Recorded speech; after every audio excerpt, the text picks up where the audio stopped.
Hello everyone, class में आपका स्वागत है। मैं करिश्मा गुप्ता आपके लिए एक नई वीडियो लेकर आई हूँ। अगर आपको ये वीडियो पसंद आए तो लाइक शेयर सब्सक्राइब ज़रूर कीजिएगा और बेल बटन दबाना ना भूलें। लास्ट क्लास हमने माइक्रो एंड मैक्रो इकोनॉमिक्स के बारे में डिस्कशन की थी। Today we will discuss the difference between micro and macro economics and central problem of an economy. So let's start guys.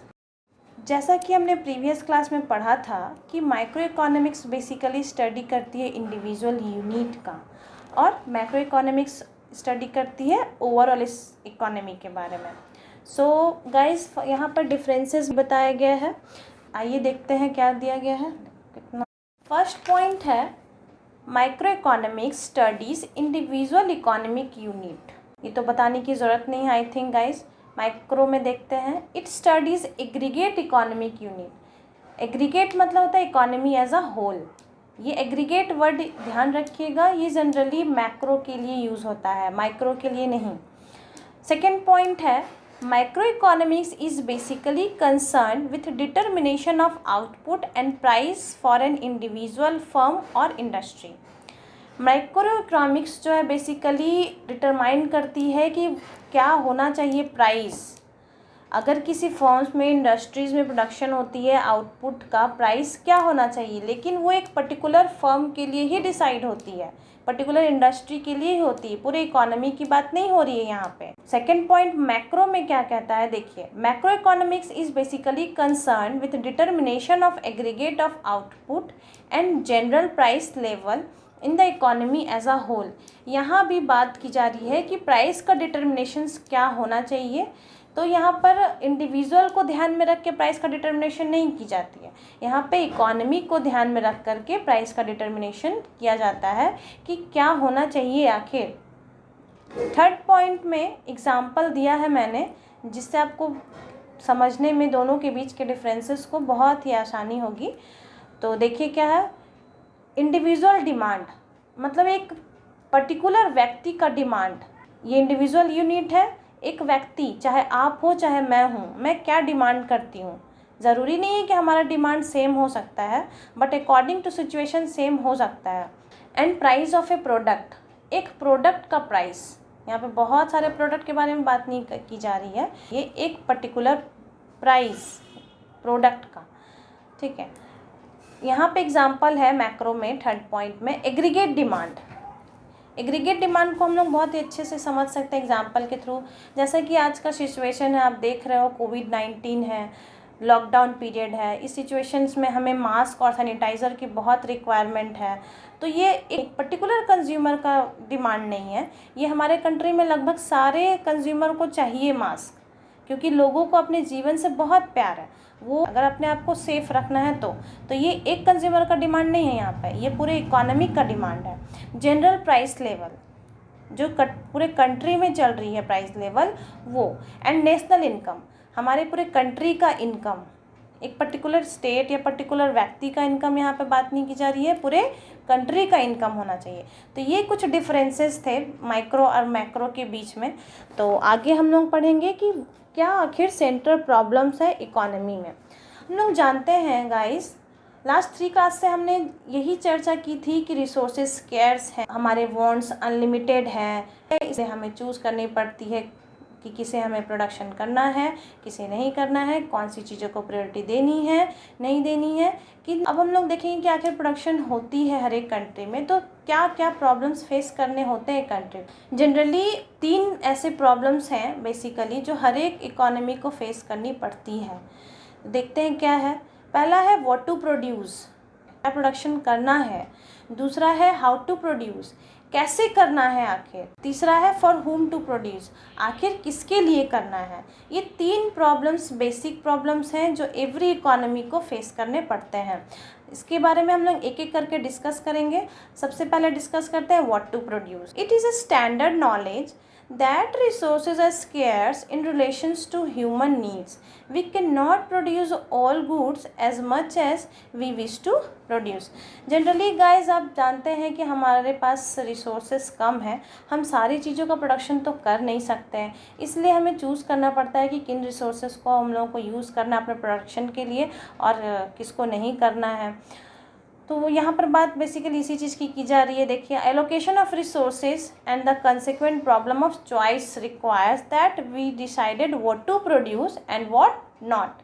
क्या प्रोडक्शन करना है और क्या नहीं। We have to decide which wants are to be taken on priority and which wants can wait. जैसा कि मैंने पहले ही बता चुका कि किस चीज़ों को प्रायोरिटी देनी है और किस चीज़ों को नहीं। ये तो डिसाइड कर लिए हम लोगों ने कि हाँ ठीक है क्या प्रोडक्शन करना है, बट अब डिसाइड करेंगे हम लोग इसमें भी कि किन गुड्स को प्रोडक्शन करना है। यहाँ पर the economy has to decide what good and services are to be produce. क्या गुड्स और सर्विस प्रोड्यूस करनी चाहिए। For instance, which of the consumer good like sugar, cloth, wheat, ghee etcetera to be produce and which of capital goods like machines, tractor etcetera to be produce. Similarly, choices has to be made between the productions of wartime goods like rifle, guns, tanks and peacetime goods like bread or butter. Guys, there are 4 types of goods, that is consumer goods, capital goods, wartime goods and peacetime goods. देखिए, नाम से पूरी तरह से denote करती है goods को। Consumer goods मतलब बेसिकली जो कंज्यूमर से रिलेटेड है। शुगर कंज्यूमर यूज़ करता है, क्लॉथ कंज्यूमर पहनते हैं, व्हीट कंज्यूमर के लिए यूज़ होता है, हम लोग खाते हैं रोटी। कैपिटल गुड इट मीन्स कि मशीन, जितने भी मशीन, ट्रैक्टर, बस ये सब उसमें मशीन्स यूज़ होते हैं, उसको हम लोग बोलते हैं कैपिटल। वॉर टाइम गुड्स मतलब कि जो हम लोग जो कि वॉर से रिलेटेड है। राइफ़ल का यूज़ हम लोग normal day to day life में तो करते नहीं हैं, गन्स का इस्तेमाल भी हम लोग नहीं करते हैं, तो ये वॉर टाइम गुड्स हैं, वॉर के समय में यूज़ होने वाला गुड्स। पीस टाइम गुड्स कहने मतलब ब्रेड और बटर। ये कहावत है गाइस, सादा जीवन उच्च विचार। बस यहाँ पर बेसिकली गाइस यही कहा जा रहा है, पीस टाइम मतलब शांति से खाओ ब्रेड एंड बटर और प्रभु के गुण गाओ। अब हम लोग डिसाइड कर लेते हैं कि कौन सा गुड्स प्रोडक्शंस करना है, consumer goods, capital goods, war time goods या पीस टाइम गुड्स। ये सब डिसाइड करने के बाद अब हम लोग डिसाइड करेंगे कि आखिर कितने क्वांटिटी में गुड्स का प्रोडक्शन करना है। How much quantity we should have to take for the production of goods and services. ये बेसिकली 2 पॉइंट है जो कि हमें व्हाट टू प्रोड्यूस करने से पहले अपने माइंड में ध्यान में रखना पड़ता है। अगर हम लोग कंज्यूमर गुड्स को प्रोडक्शन करना चाहते हैं तो इट मीन्स कि हम लोग को कैपिटल गुड्स को कम रखना होगा या नहीं रखना होगा, और कैपिटल गुड्स का प्रोडक्शन करना चाहते हैं तो कंज्यूमर गुड्स को कम रखना होगा। तो यहाँ पर हम लोग को बैलेंस बना के चलना है कि कंज्यूमर गुड्स अगर 40% हम लोग प्रोडक्शन कर रहे हैं तो इट मीन्स कि हम लोग को 60% कैपिटल गुड्स का प्रोडक्शन करना चाहिए। सपोज़ हमें 1000 यूनिट्स प्रोडक्शन करनी है 1 ईयर में। इसमें कॉम्बिनेशन मैं लेती हूँ व्हीट का और एक तरफ लेती हूँ मशीन्स का। ये हमें डिसाइड करनी पड़ेगी कि कितने यूनिट्स हमें व्हीट का प्रोडक्शन करना है और कितने यूनिट हम लोगों को मशीन का प्रोडक्शन करना है, क्योंकि हमारे पास लिमिटेड मीन्स है। यहाँ पर 1000 ही यूनिट हमें प्रोडक्शन करना है, उसी के लिए हमारे पास इनकम है। तो यहाँ पर हम दोनों को बैलेंस बना के चलते हैं। अगर हम लोग 600 यूनिट व्हीट का करते हैं प्रोडक्शन, तो जाहिर सी बात है कि 400 यूनिट हम मशीन्स का करेंगे। अगर इनकेस हम 500 व्हीट का कर रहे हैं तो 500 मशीन्स का करेंगे। तो दोनों को गाइस हम लोग को बैलेंस करके चलना पड़ता है। अब हम लोग आते हैं हाउ टू प्रोड्यूस, कैसे प्रोडक्शन करें। कैसे हमारे दिमाग में क्वेश्चन आएगा कि किस तरीके से करें, हाथ से करें, मशीन से करें, कैसे करें। तो ये बेसिकली 2 प्रॉब्लम को लीड करते हैं। चलिए देखते हैं क्या है। How to produce is the second outshoots of the problem of resource allocation. How to produce means how to organize production. This problem is concerned with the choice of technique of production. यहाँ पे technique word का use है कि किस technique से production किया जाए, हाथ से यानी कि लेबर का यूज़ किया जाए, ह्यूमन का यूज़ किया जाए या फिर मशीन के थ्रू किया जाए। पहले के समय में क्या होता था कि हमारे पास उतने मशीन्स अवेलेबल नहीं थे, तो लोग ही प्रोडक्शन करते थे। एम्प्लॉयमेंट थी पहले, मशीन्स का इस्तेमाल होता नहीं था, लेबर इस्तेमाल होता था। और आज के जनरेशन्स में मशीन्स भी आ रहे हैं, लेबर भी आ रहे हैं, जिसकी वजह से अनएम्प्लॉयमेंट बढ़ा है। बहुत सारे ऐसे कंट्री हैं, developed country like China, America, तो ये सब कंट्रीज़ में कैपिटल इंटेंसिव टेक्निक का ज़्यादा यूज़ होता है।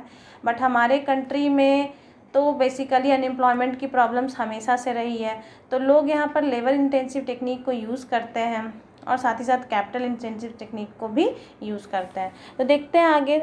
दो टेक्निक है यहाँ पे प्रोडक्शन का, लेबर इंटेंसिव, इट मीन्स कि मज़दूरों के थ्रू प्रोडक्शन करवाना। दूसरा है कैपिटल इंटेंसिव टेक्निक, मशीनों के थ्रू कराना। लेबर इंटेंसिव टेक्निक में लेबर का यूज़ कैपिटल की तुलना में ज़्यादा किया जाता है, बट कैपिटल इंटेंसिव टेक्निक में कैपिटल को यूज़ किया जाता है मोर देन लेबर। हमें प्रोडक्शन करने से ये पहले ये भी डिसाइड करनी पड़ती है कि इफ़िशिएंट प्रोडक्शन होना चाहिए, किस टेक्निक का प्रोडक्शन करें जिससे हमारा प्रोडक्शन इफ़िशिएंट हो, इफ़ेक्टिव हो, वेदर इट इज़ लेबर और कैपिटल। जैसा कि मैंने पहले भी बताया है कि लेबर इंटेंसिव टेक्निक का यूज़ करने से हमारे कंट्री में क्या होगी कि बहुत सारे लोग का एम्प्लॉयमेंट होगा, मशीनों की रिक्वायरमेंट कम होगी, लोगों के रिक्वायरमेंट ज़्यादा होंगे, तो जाहिर सी बात है कि ज़्यादा लोग अपॉइंट होंगे तो एम्प्लॉयमेंट बढ़ेगी। इससे क्या होगा कि सोशल जस्टिस भी हो। बट कैपिटल इंसेंटिव टेक्निक का यूज़ करने से ग्रेटर इफ़िशियंसी होगी। जाहिर सी बात है कि जितना मशीन प्रोडक्शन कर सकता है within 1 hour, within 1 week, within 1 year, उतना एक लेबर प्रोडक्शन नहीं कर सकती, क्योंकि मशीन बिना रुके काम कर सकती है, बट एक ह्यूमन को तो रेस्ट करने की ज़रूरत पड़ती है ना, एक ह्यूमन बॉडी को तो रेस्ट चाहिए। विदाउट रेस्ट वो बहुत ज़्यादा इफ़ेक्टिव वर्क कंटिन्यूसली नहीं कर सकता। तो ये जो बेसिक प्रॉब्लम्स हैं जो हमें डिसाइड करने पड़ते हैं कि किस टेक्निक का यूज़ करना है, ये आता है हाउ टू प्रोड्यूस में।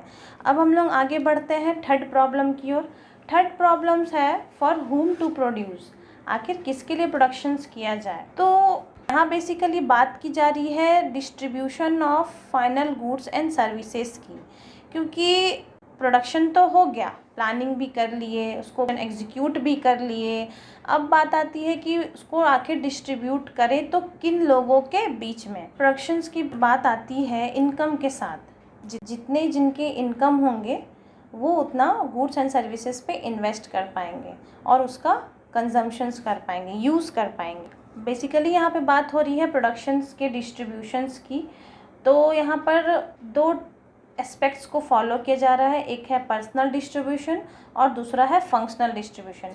पर्सनल डिस्ट्रीब्यूशंस में एक पर्टिकुलर इंडिविजुअल के बारे में बात होती है कि जो भी गुड्स का प्रोडक्शंस होता है उसको इंडिविजुअल लेवल पे किस तरीके से बांटा जा रहा है, ये भी तो बहुत बड़ी समस्या है हमारे इकोनॉमी में। दूसरी है कि कौन कौन सी ऐसी फैक्टर्स ऑफ प्रोडक्शंस है जो कि किस तरीके से आउटपुट का डिस्ट्रीब्यूशन हो बहुत सारे प्रोडक्शंस के फैक्टर के बीच में। अब यहाँ पे प्रोडक्शंस का फैक्टर कहने का मतलब है कि ऐसी बहुत सारी चीज़ें जो प्रोडक्शन से रिलेटेड है। फॉर एग्जांपल प्रोडक्शंस करने के लिए मुझे लैंड चाहिए, लेबर चाहिए, कैपिटल चाहिए, एंटरप्रेन्योर चाहिए, ये सारे जो हैं ये फैक्टर्स हैं। तो उन लोगों के बीच में भी किस तरीके से प्रोडक्शंस का डिस्ट्रीब्यूशन किया जाए, ये भी एक बहुत बड़ी समस्या है, क्योंकि इसके वजह से इनइक्वालिटी क्रिएट होती है इकोनॉमी में और ये कहीं ना कहीं भेदभाव का कारण बनती है। गाइस, आज हमने क्या पढ़ा, ये दोनों माइक्रो एंड मैक्रो के बीच के डिफरेंसेस को जाना और एक इकोनॉमी प्रोडक्शंस करने के दौरान कितनी सारी बेसिक प्रॉब्लम्स को फेस करती है, ये हम लोगों ने आज डिस्कस किया।